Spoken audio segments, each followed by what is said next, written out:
Welcome back to the Build Show. I'm Travis Brungart with a PSA. Wear your safety glasses, kids. I've got a special episode today with our good friend Randy Williams talking about wall assemblies. Come check it out. Come see Travis Brungart at Build Show Live, scan the QR code, or click the link in the description for tickets.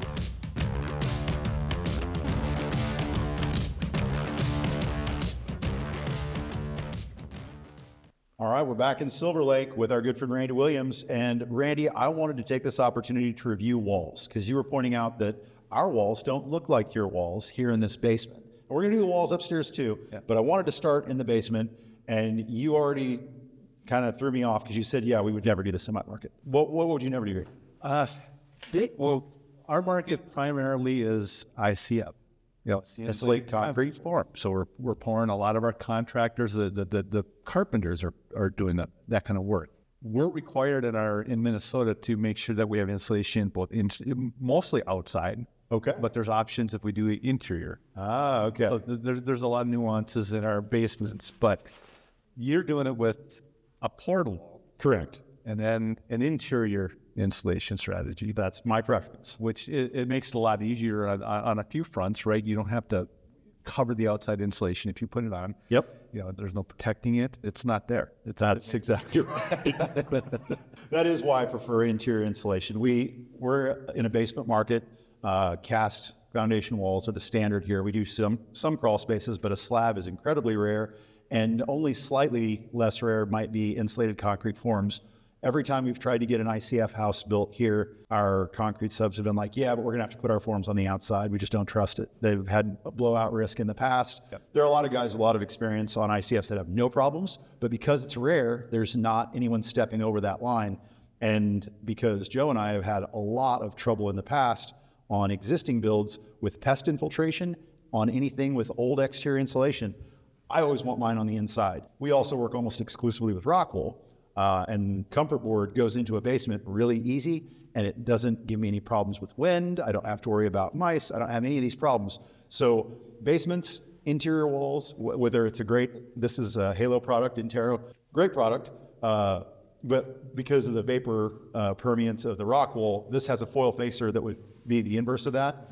This is not typical. I think we actually were going to do comfort board here. We couldn't get it in time. This is a great product. Yeah. We just have to be knowledgeable about the vapor permeance. So what is Halo? What is this product? This is GPS. GPS. Yeah, so it's a graphite polystyrene. So it's just like an EPS, expanded polystyrene, but this is the graphite version, so it's more environmentally friendly. And I believe it has slightly better permeance. Is that correct? Well, our value is up a little bit. That's what it is. Yes. Yeah. Okay, so you've got that against concrete. What's the rest of this assembly look like? Well, we're going to dry to the interior. From this vapor impermeable coating of foil, we will dry to the interior through rock wool. This will be comfort mat interior, and this is going to be a very comfortable space. There's another episode about the radiant heating of this space. So we're going to manage, as we always do, all of our interior moisture load is going to be managed with dedicated dehumidification. Okay. So it's just rock wool and then drywall? That's right. No vapor retarder? What? We don't do vapor retarders here. I'm drying to the interior. That's a good idea. Don't put a vapor retarder here. We see that a lot in my market. We're pulling it off. There's lots of ugly stuff behind it. Yeah. Good choice. Yeah, that was common here in the 80s, and we had a lot of plastic with black sludge on the backside of it, and so we don't do that here anymore. But our wall assembly in this location, I believe we have 2 inches of the Halo Intero. But let's talk about this bottom edge detail. Why is that so important, Randy? Yeah, I mean, you got to break, right? You got to break between the concrete slab and that exterior concrete wall. If you didn't have that, we have in-floor heat in here. Correct. And there's insulation underneath this slab to support that, obviously. Correct. But if it was in direct contact with that vertical wall, the concrete wall, that's a great thermal bridge, right? It's just you're gonna suck that right outside. It's gonna go right to the soil. You're gonna start warming the soil up alongside. I see that all the time in my market. Oh, yeah. It's a little less down here, but I'm sure it's still a concern with you. Yeah, I mean, the earth is 50 degrees under our feet almost all the time. I don't want it to be 50 degrees in here. Right. Client's going to pay to heat and cool the space. We want this slab to be comfortable to walk on. And if the slab wasn't insulated, or even if the slab was insulated and we didn't insulate the wall at that break, we would be conducting all the heat from in here into that 50-degree earth all the time. So it would be both inefficient and uncomfortable. And it's a really easy thing to get right if you just put this insulation in first. And that's why you see the strip at the bottom. Because before this was put in, the slab was cast. Yeah. So they did the strip at the bottom on top of the footing, held it in place with fasteners, connected it to the underslab insulation, cast the slab with all the radiant tubing in it, and then with this nice smooth surface to work in, stacked in all these panels, then brought them in, adhered them to the wall, and then framed in after the fact. So that's our below grade wall system. Let's go upstairs. Okay. All right, so we are now going to discuss the above grade wall assembly on this project. And you can see that we're framed with 2x8s, and then we have a continuous layer of exterior polyisocyanurate behind our zip system. You want to talk about that, Randy? Sure. So this is the product, and again, it's reclaimed. So obviously they're not using pieces. That one's the reject. Quite that bad. But 2.5 inches, so we're 12R14s-ish, somewhere in there. I usually figure 6.5 per inch for polyiso.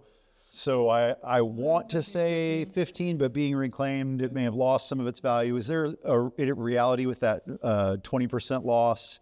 I don't know exactly if it's 20%. I know that it's improved through the years. Sure. So I can't. I don't know how old this is, and neither does our client, but we're going to assume that we're adding at least R12 exterior, and I think better than that because it's 2.5, not. Yeah, I think that's safe.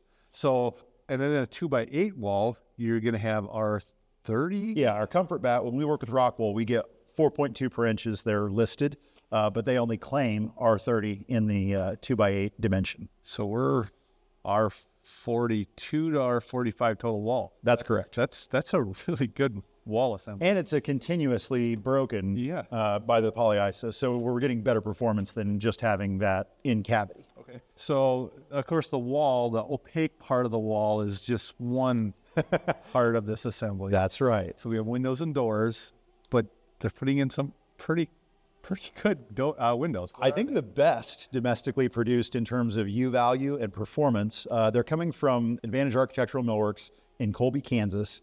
Local. Can't you? Oh yeah, they're local. They're manufactured. You got really The mighty Midwest, Randy. The mighty Midwest. That is cool. Yeah, it is very cool. Bob Holloway over there at Advantage specified. They just sent numbers to our client not long ago on what it was actually going to end up at, but some of the glass from Saint-Gobain is 0.093 U values, so we're going to get up to like almost an R10 window in a lot of areas. Crazy. The doors, windows and doors, I don't think anything, I think the worst he said was like 0.183.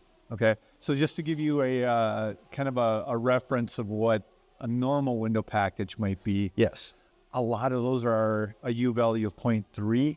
So you're R3.33 at that. You're right. And we're getting that exceed R10 in some cases, some of these windows. That's mind-boggling. It's exceptionally good performance for windows and doors, but again, you're making that comparison to the opaque wall section where we're looking at, hey, cumulative 45, that's pretty good. But we do have to remember that what makes these spaces glorious is the big, beautiful views and the windows and doors and the way that you utilize the natural light. That's a very important part of the comfort of the home. And so the performance loss can be minimized if you use an elite window manufacturer and get that window and door package up in R value or down in U value, however you want to look at it. Yeah. Okay, so we've talked a little bit about the R value, but of course, wall performance is also a little bit about air leakage. So what do we got going with that? So this whole thing is wrapped in zip. We've got, obviously on the outside of our reclaimed polyiso, we have zip sheathing that has been structurally screwed, I believe 6-inch on center. Well, you know, it's not their traditional R panel. Yeah. We were wanting to utilize the reclaimed material that the client already had, rather than purchase the R panel, which is a little bit more expensive than the regular panel. The free material that's reclaimed plus a normal zip panel was chosen for those cost savings. Okay. Because you could get an R12 panel from Zip. Right. This is close to that. Yep. But site built with a lot of structural screws. Yeah. Okay. So it makes sense why they got so many screws, like you said. Yes. 6-inch antenna. And there is some thermal bridging with those screws. But I think, is it Straub that talks about mouse farts? Like, I don't want to chase the mouse farts. No. We're doing a good thing here. Let's just let that be the good thing. Yep. That zip does go from the fentrum that ties it to the foundation wall for air control. That fentrum detail there. Then it's zip tape over zip sheathing all the way up over the roof. Okay. So if all the other details, are you shooting for one or less? Oh, yeah. We always are one or less on our leakage. Okay. Then that's really good. That helps heating, it helps comfort, it helps durability, it helps indoor air quality. Great. I mean, that's So you've approved of this wall assembly? I do. I like didn't it. get my hand slapped. I like that. good. I like it. Yeah. Is there anything that you would say we should be advising viewers? Because when we start mixing materials, like again, this isn't an R panel.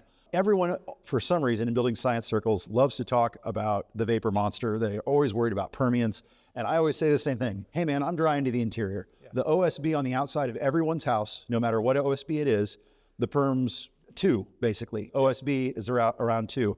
The coating on my zip system is 14 perms. Right. But the permeance is the lowest perm item in the assembly that dictates the moisture drying capacity. Correct. We're drying to the interior on all of our projects. I've got rock wool in the cavity to let that moisture and vapor flow through to the interior so that our air conditioner or dedicated dehumidifier can handle that. That's my strategy. Is there something that you would advise different? I don't think so. I mean, the only thing that I might think about adding, and I don't know, maybe you are, is a rain screen, so that if you do have a little bit of potential drying to the outboard, it helps that along. It clears that moisture out a little bit quicker. Great suggestion. That's standard on all our projects. I'm certain that we'll do that here as well. And yeah, that's a great advice for any of our viewers to make sure that you're providing that drainage and drying at the exterior as well. Yep. If you have anything to add on wall assembly details, it's now or never, but I feel really great about the window and door package and a site-built wall assembly that we feel confident in, coupled with a great start below grade. Yeah. I think we're ready to provide a really comfortable, durable home. Yeah, I wish my house had this. Northern Minnesota. Same. Nice. Yeah. Well, that's all we've got for you this week on The Build Show. Come back when we talk with Randy about our roof system. Thanks for watching.